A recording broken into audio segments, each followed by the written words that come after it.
pleased to introduce Dr. Toni Lindsay, who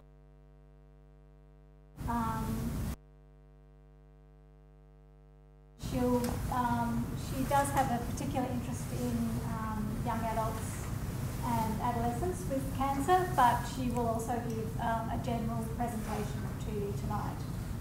So hand over to Toni Lindsay. Thank you. So, in what I imagine is a complete misunderstanding on my part, I've written a talk on adolescents, but I'm happy to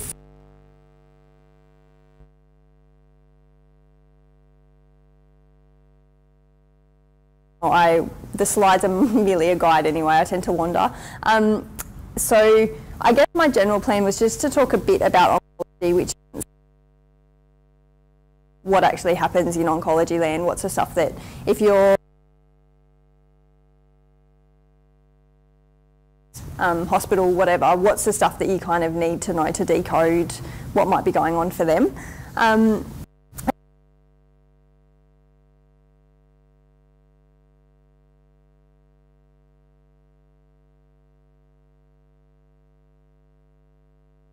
Monday night, it's raining, it's cold, you've just eaten carbs. So I'd prefer that people don't go to sleep. Very disconcerting for me. So want people to interject, ask me questions, tell me stories, whatever kind of works for you guys, because I know there's nothing worse than kind of just sitting and listening to someone lecture for a while.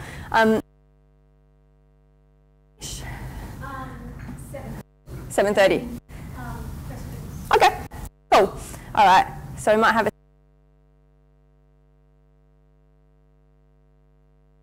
So I will give a bit of a disclaimer. By the fact that you're here, you're probably reasonably open to this, which often involves that we're talking about difficult things around cancer. Talk pretty openly about death and dying because that's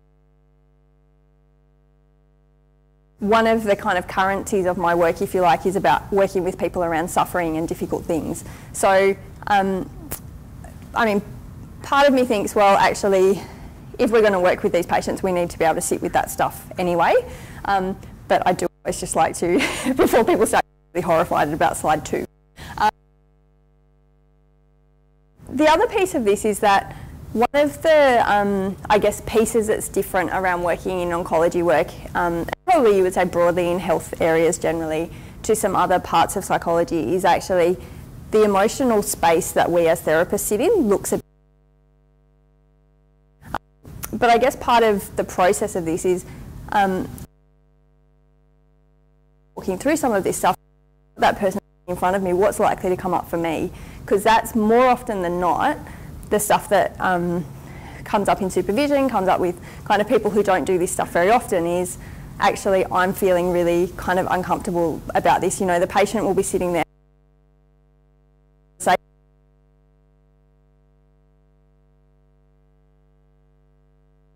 what's going to happen for me when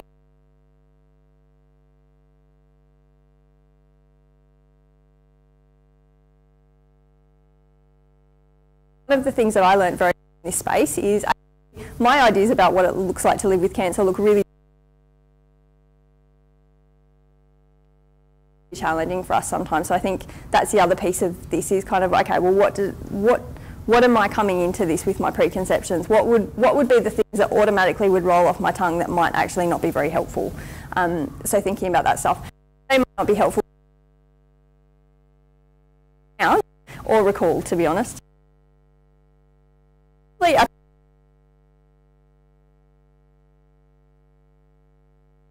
Background. So I originally worked in kind of in the charity. And then for the last 10 years, pretty much, I've been working in acute oncology, mostly with young people, but across kind of the lifespan. So I've been very lucky that my practice is 30, but as I get older,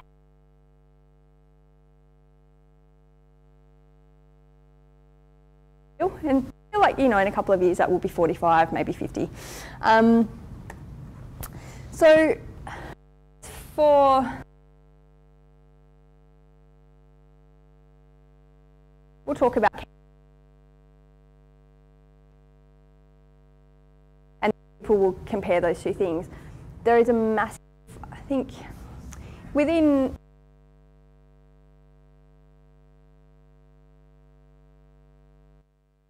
huge variation. So I think there's 400 or 500 diseases that are called cancer.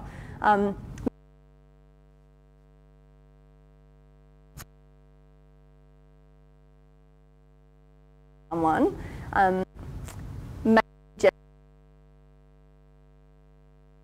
is most of the people in their world make really general assumptions that aren't very helpful around, oh well, you know, and invariably everyone has a story about their cousin or the person who lived down the road who had some version of something that looked a bit like this. Or as one of my young patients said to me once, he goes, I've got an osteo. Dog had that and they had to get their leg amputated. Am I getting my leg amputated? So, you know, like that kind of stuff is generally not very helpful. He was relieved though when his leg wasn't going to be amputated, but still, you know. In most community kind of settings, you get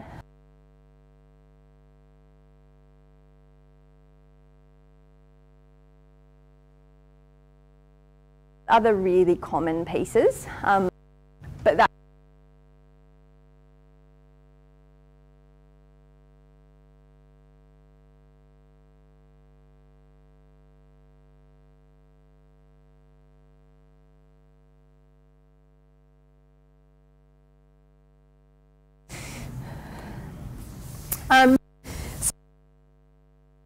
glossary of terms.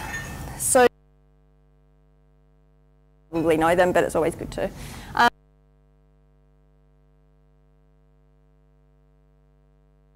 I might have, I work a lot with people with bone tumours, so I talk a lot about bones. So if I've got a localised tumour in my knee, metastatic disease, it usually lungs primarily, but I have it in other bones, I might have it in other organs, sometimes in my brain. Different tumours metastasize to different places, so breast cancer tends to go to liver, bones, brain. Some of the lung cancers tend to go brain, bones. So there's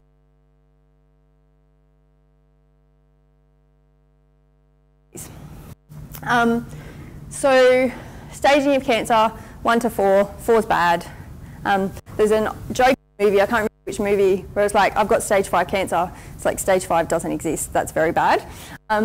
So 1 is you've got something that's local, and then metastatic disease or spread outside of the original space.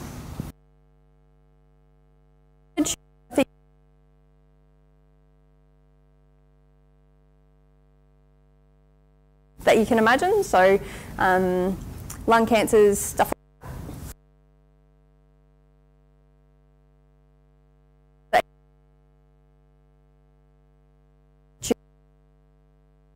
It's considered a hematological malignancy rather than a solid tumour. I feel like I'm giving a very by the way, this is everything you need to know about cancer in 2 minutes. Circles. So I'm picturing, you know, you get a referral from a GP and you might be seeing some of these words kind of popping up on it. So active means that that person is having active treatment right now. So that's usually, you've just been diagnosed with something, you come in, we're going to do whatever it is we do. So that's usually a combination of chemo, radiotherapy and surgery. And more regularly now, immunotherapy.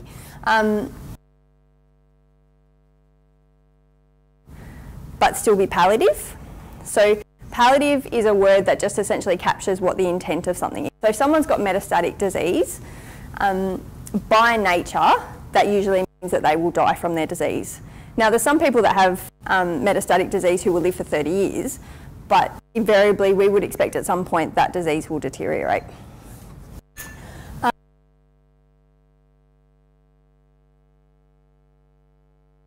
of connotations of it. So someone can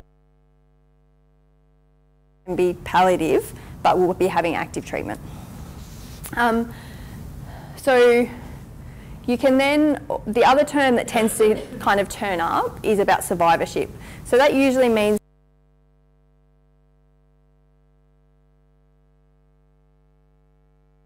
kind of,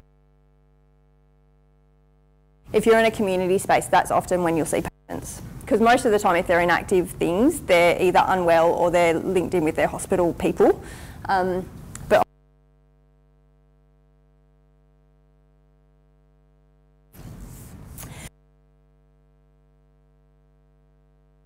is more about kind of syntax more than anything else. So recurrence, you normally talk about in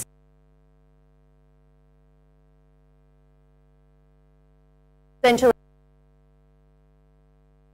general sense. There's some tumours that we know will keep coming back. So say for something like multiple myeloma, and then it will recur.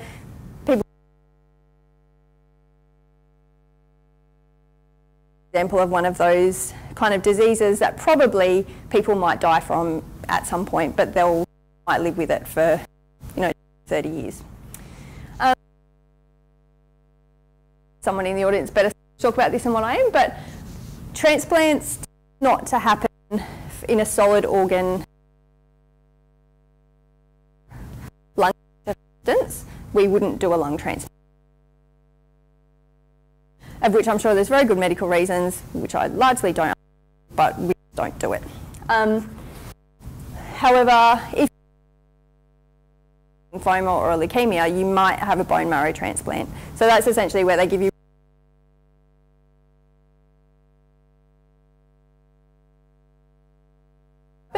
people get really sick and then hopefully they get better. That's usually what goes on. So if you're seeing a patient kind of post bone marrow transplant,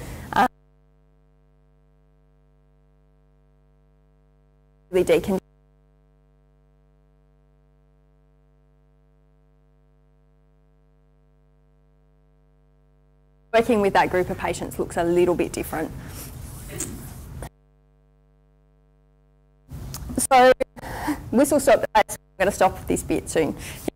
We've had a liver transplant on patients who had liver cancer. Okay. They've had a chemo for support to reduce the tumor. And then they have the transplant, yeah. Liver, you know much more about livers than what I do. Livers, we don't tend to see almost any liver patients.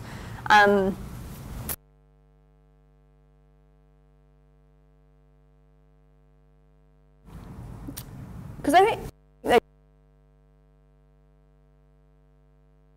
really rare for a young person to get.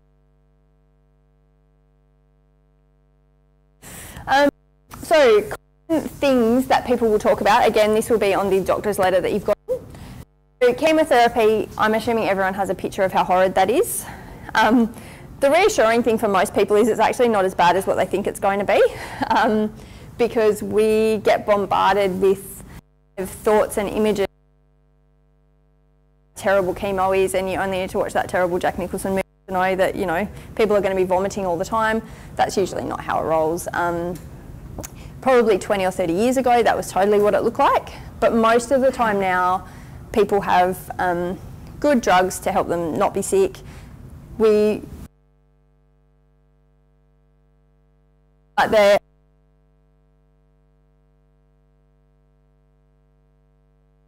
can handle until they die.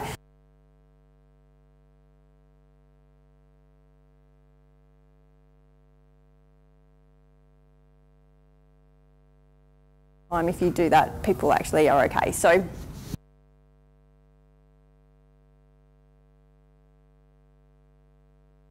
there's a book called The Maladies or something, I can't remember the rest of it.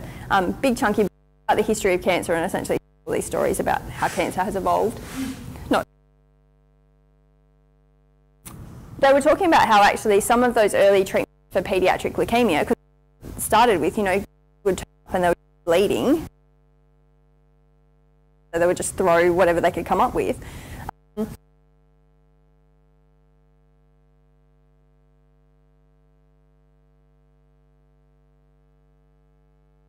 It's just how not to give people lots of toxicity that they can't handle and have sorted stuff out along the way.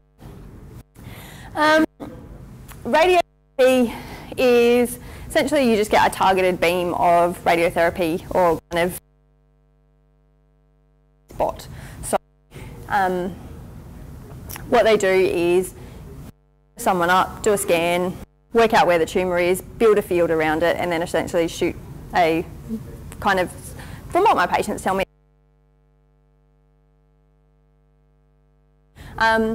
the implication psychologically is that if you're having treatment to your arm or your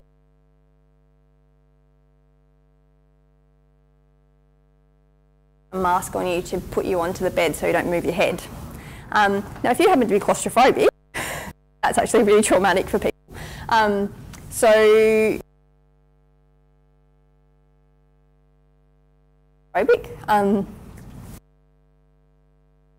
Helpful things around exposure work and stuff like that. Mostly they don't. Mostly we between when people find out that they're claustrophobic from the mask and when they actually have to get treatment is usually, and people are sick often and don't have capacity to. So the radiation therapists are really,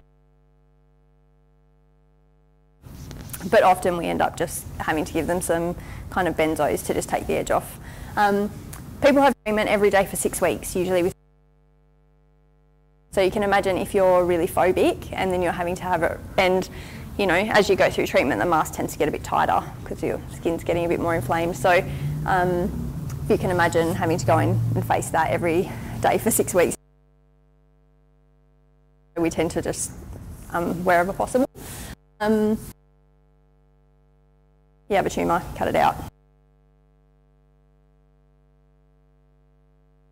Surgery, so they might have heard about the robot surgeries and stuff like that, which is really cool. So when, like, this is kind of part of the trigger warning, right? Like, I tend to be a bit descriptive.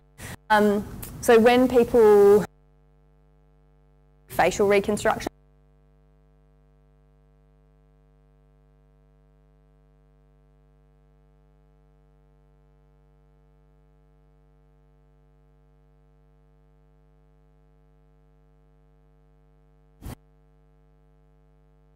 changes to their face. So these two I mentioned. So steroids, we use steroids in haematology or brain tumour to fight diseases. So when I'm talking about steroids, I'm not about, like, I mean, my patients would love steroids aren't working, I'm just getting flabby and I want to eat all the time. Like, where's my muscle? Like, you're in bed all the time, but B, not that kind of steroid. The reason why these are important for us is that, have any of you guys ever taken corticosteroids? So things like dexamethasone, prednisone.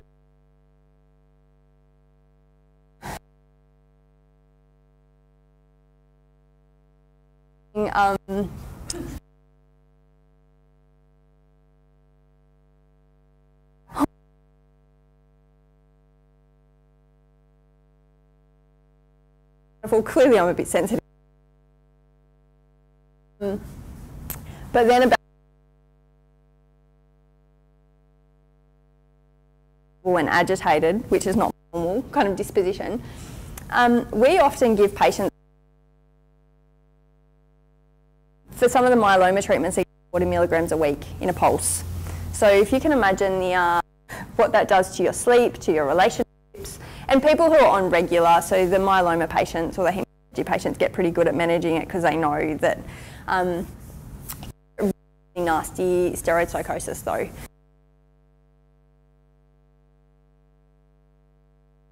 So that I kind of put that there as a, just in case you see someone who's on massive doses of steroids and they're wacky things. I always go to Canada. I know that they're really high because that seems to be the indicator. Trip to Canada, it's like, oh no, you're back on the steroids again. And antiemetics are the anti-nausea drugs, and I mention those because they can have really funny, kind of funny, like panic-like symptoms or tremor-y type things that look like they're anxious, when they're actually having a proper, like I had a patient type syndrome where he couldn't move back. And I saw a patient coincidentally who's a kind of 19-year-old, because they were saying, oh no, he's having these really bad panic attacks on the ward. And went in and just chatting with him, and he was like, I don't feel like, I'm not an anxious guy.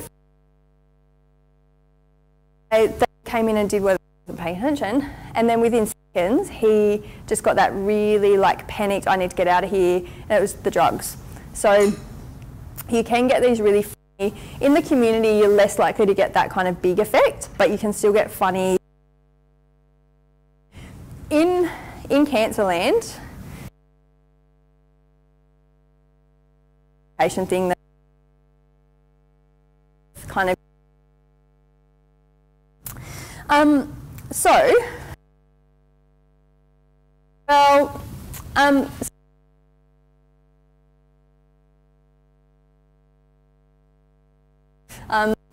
particularly for people that have never about this stuff before, and that can be really unexpected. Like I had an 89-year-old not that long ago who came with metastatic lung cancer, and he's like, you know, I've just never considered that I might die.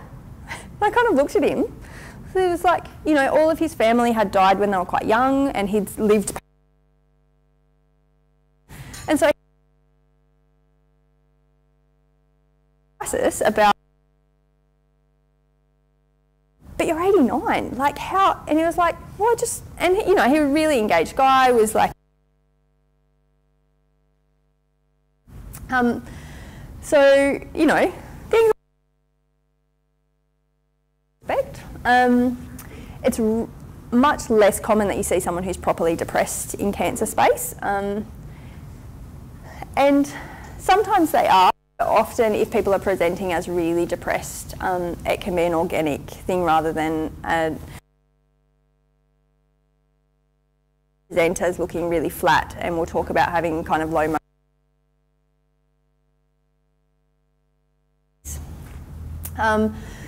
existential distress, kind of makes sense. The exacerbation of pre-existing stuff can go either way. So if you times or conversely really depressed, about not being worried or anxious about things, and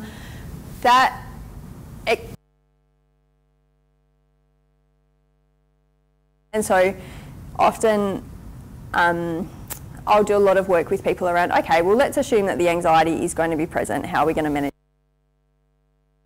Challenges of being in cancer land is that everything's uncertain, and so if you're really anxious, then that uncertainty tends to just build pretty spectacularly.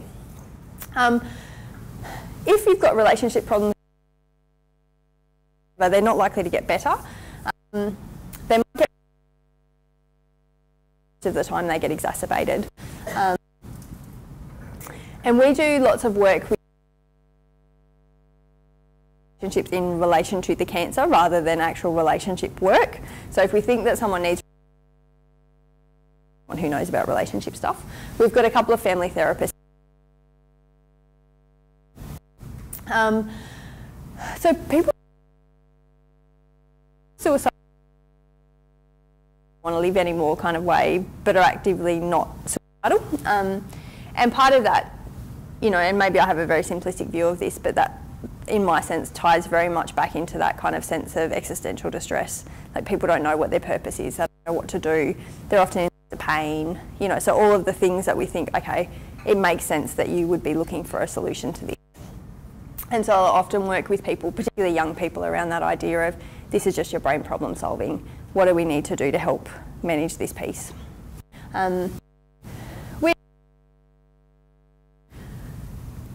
Over the last couple of years, we've had a couple of the people that you expect well and in loads of pain. Kind of pieces around whether that's reasonable or not, which I'm not going to get into because it's a whole session in itself. But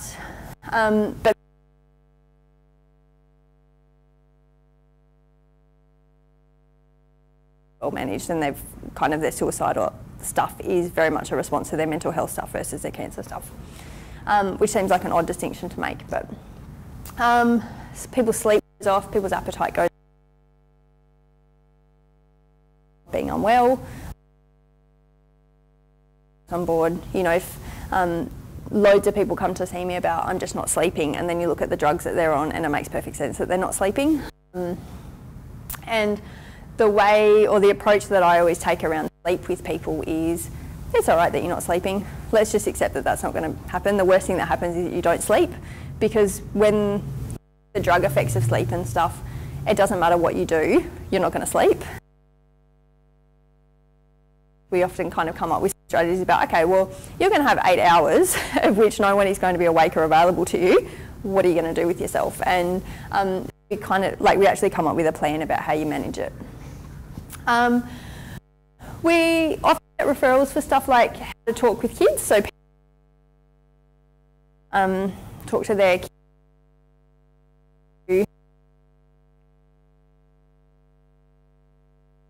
with the kids around. Sometimes we do get a phone call saying, I need someone to tell my kids that I've got cancer. It's like, that person is you. I'm happy to talk with you about how you might have that conversation.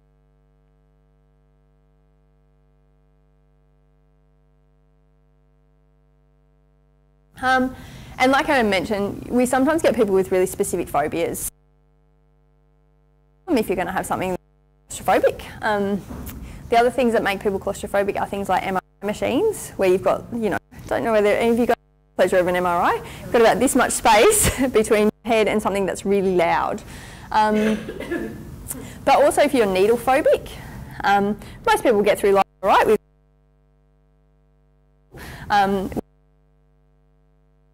give people, take blood, you know, just carry around medical supplies. There's sick people everywhere, so tend to manage it until mention it until they're passed out. It's like, oh, yeah, you're probably phobic. So it doesn't happen often, but we do occasionally. And then I've had, it's been young people primarily, but get some really odd, well, not particularly common phobias, like fear of vomiting, which, cancer world, problematic. Or what was the other? I had some. These like when you're well, in your world pretty well, but when you're sick, becomes really problematic. So that kind of stuff comes up. Not all common, but when it does come up, it's actually really tricky to treat this stuff, right? Because people are often flooded by the time you see them, and so you're kind of playing backwards a lot. And often not doing very well.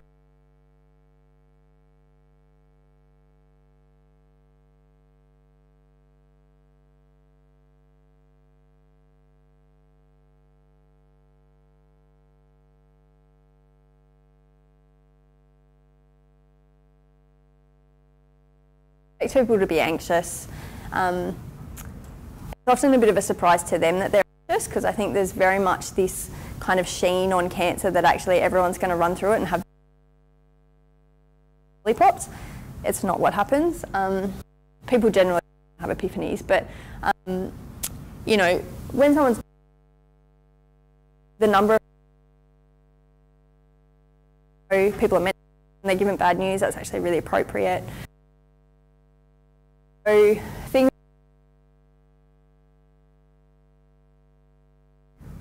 expect people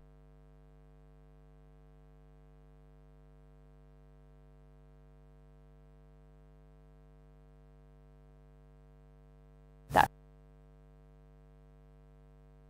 In actual fact, if people weren't having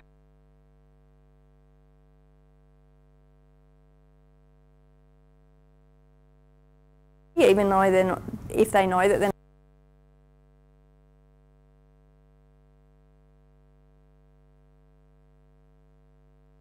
just had to. If we were presented with a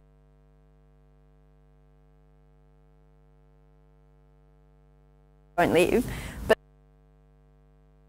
process around, well, how do I make sense of my world now that I know that I might not be here forever, and how do I kind of shape that and make sense of it, and all of therapy perspective is really nice work to do. but it freaks people out, right? Like it freaks out people's families because we're not meant to talk about it. But often in this space people do. So like I said, a bit like a normal grief response as well. And there's often lots of change all of a sudden, but it usually means that they have to work, they lose their role. Things like, oh, well, I normally go and pick up the kids or drop the kids off, or I normally go to school, or that stuff all tends to get taken away, and so people's role within their community shifts as well. And we were chatting a bit earlier about, you know, that role of it's like, you know, often for people it's like, well, why are you going to school? And it's like, actually going to school is the most important thing that they do, because it gives to school for lunchtime.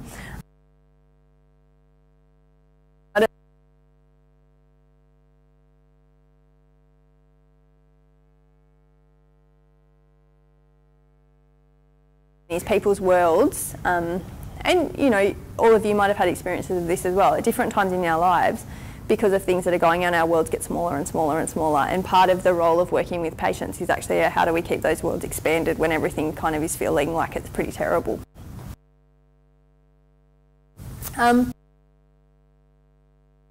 First of all of those other things.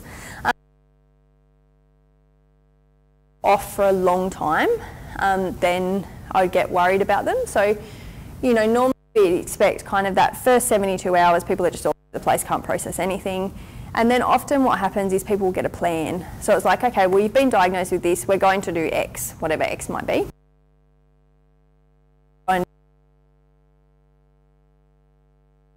Will improve, their anxiety kind of drops a bit. If they've got a plan, if they're doing the thing and they're still, their mood's still really flat, then that's when I tend to get worried. So occasionally people will be so distressed that they can't make decisions. So if anyone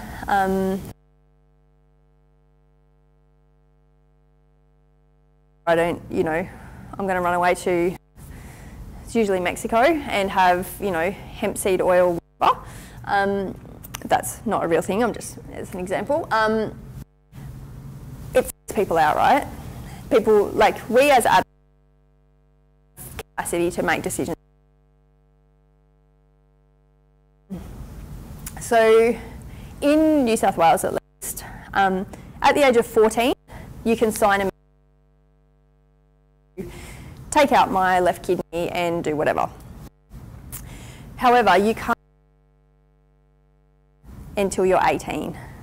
So there have been cases around of these tricky kind of situations where at 16, family, young person says, I don't want to have treatment. Doctors believe that it's the right thing for that person to do, and you have to go through the Supreme Court. It's a horrible process for everybody.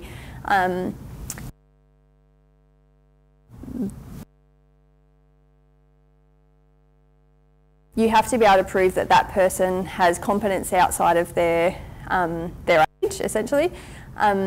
You don't have to prove them incompetent, you have to prove them competent, which is a much more challenging thing and almost never happens. So if you're working with a 17-year-old and I don't want to have treatment, this gets really well. So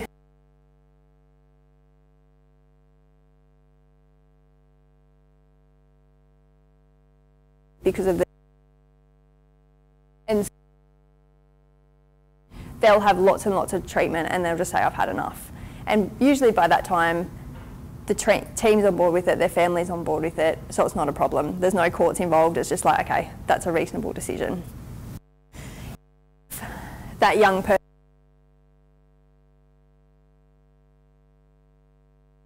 will probably be cured.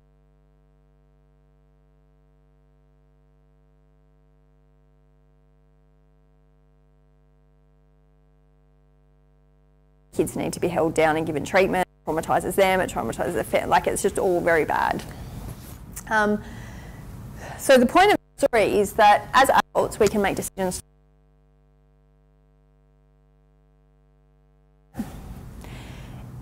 except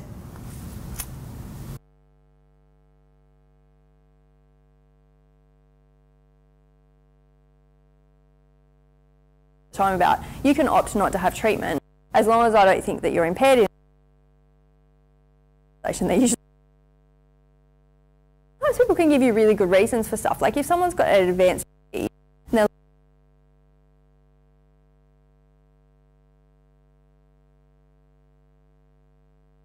thoughts about, you know, it's a debate, right? Like it splits the room nicely in the middle. But there's kind of space around actually having that conversation with people, and normally for me the conversation is, well, if your cancer comes back in 6 months' time, what's going to be, you know, will you feel like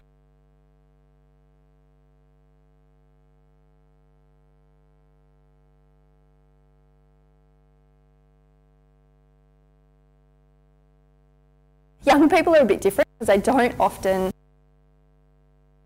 is that they often don't think very far in the future. So often people will say,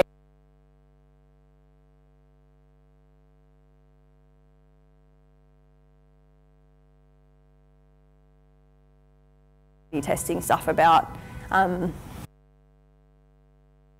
and Z is likely to happen, whereas adults. So sometimes if people are really distressed or really anxious or really overwhelmed, people will just make not great decisions that if they weren't, you know, so people who are really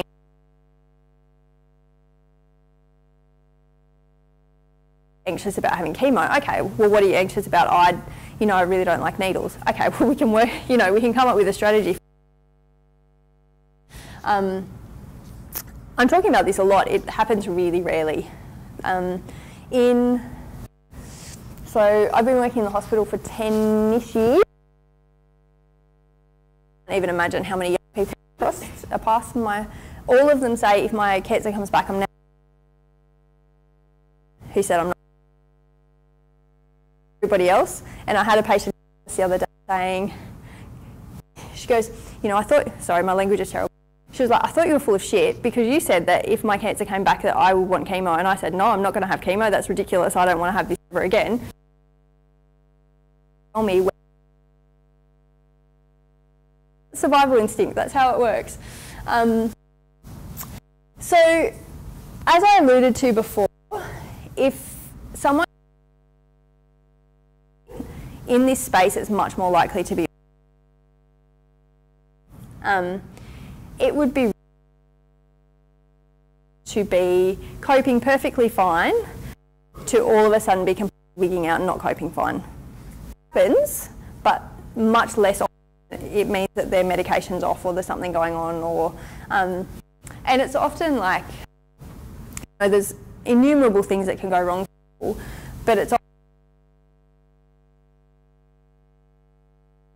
things like you tend to exclude before you start worrying.